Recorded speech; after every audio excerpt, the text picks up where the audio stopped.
Expedition 7 might be more challenging than any of the previous ones, but it doesn't mean it has to be difficult. Yes, it will try to kill you at every single step of the way, which is why in today's video we're going to go over the most important tips you should know to completely avoid that, make the most out of the journey, and also get those sweet rewards at the end. Now, there is going to be one death actually right at the beginning that I suggest doing, which is to also complete the Iterate Repeat challenge that requires that. This is also needed to get the Hermetic Seal to further progress and lift off the starting planet. But on your way towards your ship, make sure you also hunt creatures. Yes, this gives you a lot of their meat and you can sell these for a lot of money early on, which means you no longer have to spend so much time grabbing resources manually and mining for them, and instead you can just go ahead and buy the ferrite dust, carbon, oxygen and sodium that you need so much early on. If you are one of those players who are lucky enough to start with your ship crashed next to a trading terminal, this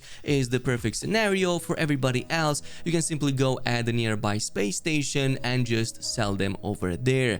Another quick tip that I have for you on the way there is, in order to avoid these pirates that constantly are on your back throughout the entire expedition, is to just summon a space anomaly right before their scan is complete. You can go inside, which will cause their scans to fail so that you can resume your journey if you're too far away from your destination and can't reach a safe spot in time. But also on the same starting planet, there's plenty of aggressive creatures for you to tame, so might as well just go ahead and do that so that you can immediately finish off the Atonement challenge from phase 2. It's going to make it much easier since this is the most abundant planet with aggressive creatures, and of course it already gives you a lot of ancestral memories needed for the research loop missions for Polo also in phase 1.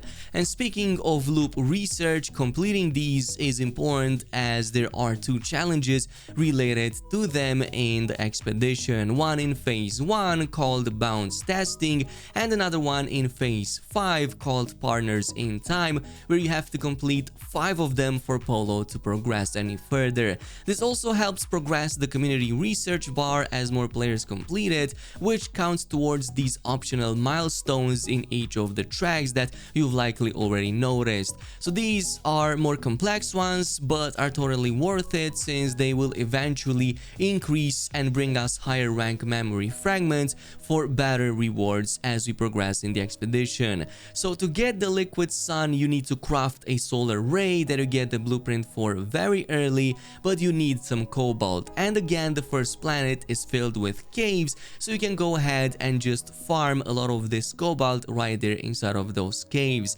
Once you're done with that, simply find the mineral deposit, mine it with the ray, and then make sure the beam is on the lowest size so that you can maximize that yield. For ancestral memories, on the other hand, you can get an almost infinite amount of them from the same creatures, as once you fed them with the creature pellets, they have a 1-minute cooldown until they can give you another ancestral memory to extract out of them.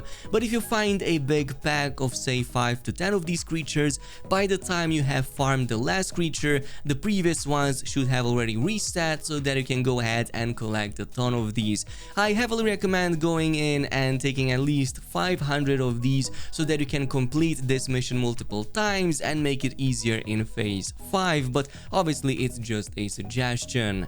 Anyway, if you made it up until this point without dying so far, then congratulations, but from this point on it's going to be even more difficult. There's going to be a lot more planets with deadly environments, a lot more pirate attacks, and a lot more things on the way that just generally don't want to see you living. Which is what brings us to the Minotaur and also kind of shooting two birds with one stone.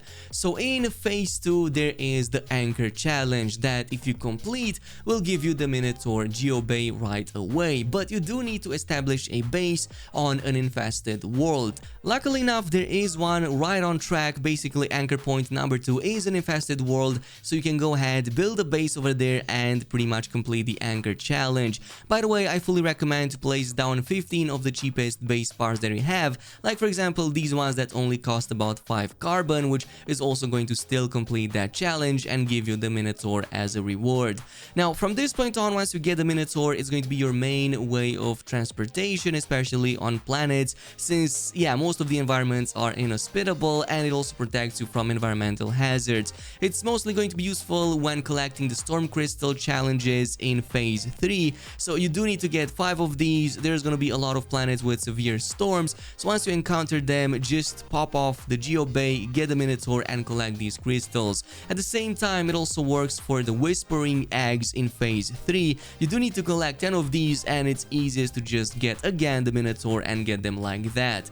Another huge tip that I have for you is to go ahead and install the cannon upgrade on the Minotaur ASAP. This deals insane damage, and it's basically going to make it a breeze for you to finish Phase 4 and the Sentinel related challenges. You will get these for free from some of these memory fragments, but if you don't, or if you have done a mistake like I did and sold them, you can always buy them from the Space Anomaly, though it does cost about 3000 nanites to fully unlock it. Luckily enough, the Minotaur is very strong, so you can just farm the Sentinels. You do need them anyway in Phase 4 for 2 challenges. One of them is this one, where you have to just defeat 20 Sentinels, and another one where you have to completely disable the Sentinel forces on any planet. In this case, I fully recommend just finishing them off until Phase 5, and then once the 5th wave comes in, defeat it again, and that's going to deactivate the entire base of the Sentinels on that planet.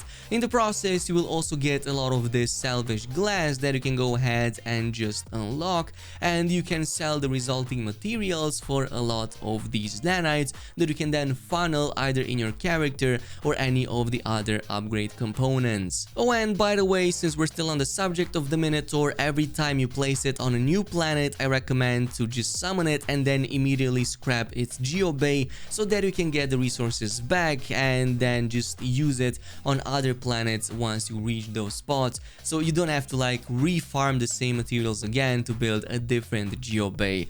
But anyway, once you have received those salvage glasses, and if you sell them for those nanites, you can also further funnel them into any of these scanners that you can now afford, and these are going to be needed for a later challenge called Hot Pursuit, where you have to smuggle about 500,000 worth of contraband. So if you do that, you can then, well, just afford going in and unlocking either the economy or the conflict scanner.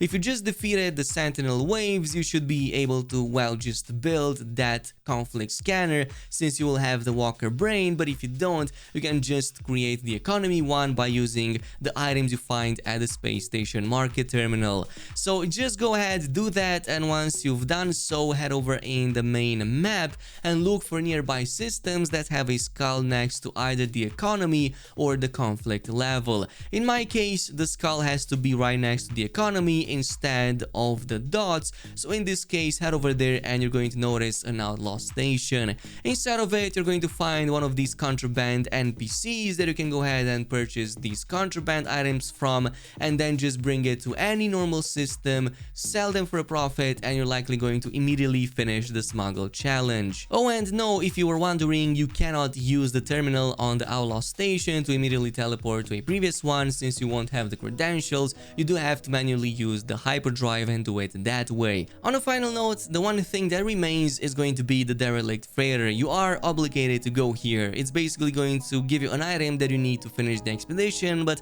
I would say that this was the most challenging part of the entire expedition, since there's going to be a number of challenges inside, like robots or aliens trying to kill you. So I recommend leaving this for the last. Maybe use the Minotaur to farm other resources, especially that salvage glass from Sentinels, giving in for those nanites so that you can afford upgrades for your character. Get the defenses up, even get maybe some damage up for your multi-tool so that you don't spend too much time killing things on the freighter. And also make sure you collect as much of the somnol dust you can find in these containers as you can. This is needed to craft that item, and it's also useful to finish the challenges for Polo and also increase the community contribution. And if you do that, you should be finished with the expedition and get the rewards, and yeah, you're pretty much done with this cycle. Let me know down below how many times have you died in this new expedition, or how far are you in it, and have you finished it already. Thanks so much for watching, and I'll see you guys in the next one.